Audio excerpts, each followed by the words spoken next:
Hey everybody, Tracy Tofty with Keller Williams. Today I'm going to talk math, which is like my favorite subject. It's not really. But let's talk about math because I really think this is super important and I'm going to go slow and I think everyone's going to grasp this. So listen, interest rates are dropping and everyone's talking about refinancing, but let's talk about how the lower interest rate is going to give you more purchasing power. So let me give you an example.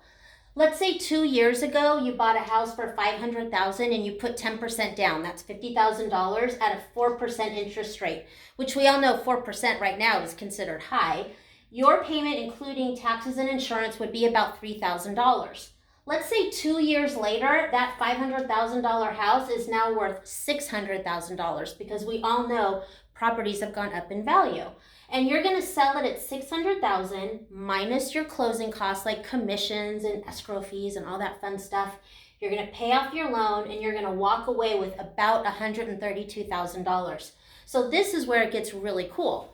You now, let me ask you something before I even go into that. Have you ever gone out with your agent and thought, man, if only I could be in a $700,000 bracket of houses? They have a nicer neighborhood, a bigger house, a pool, all these great assets and schools and all that good stuff, but you couldn't afford it. Well, this is where this comes really handy and important to look at.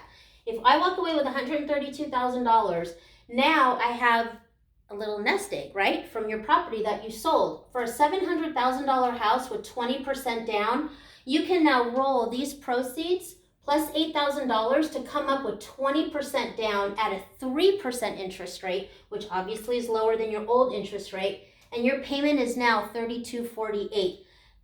So for $250 extra a month, you can now afford a house that's $100,000 more. That's unheard of. That's the purchasing power you have with the lower interest rates. So talk to your lender and call your agent. Get your house on the market and upgrade.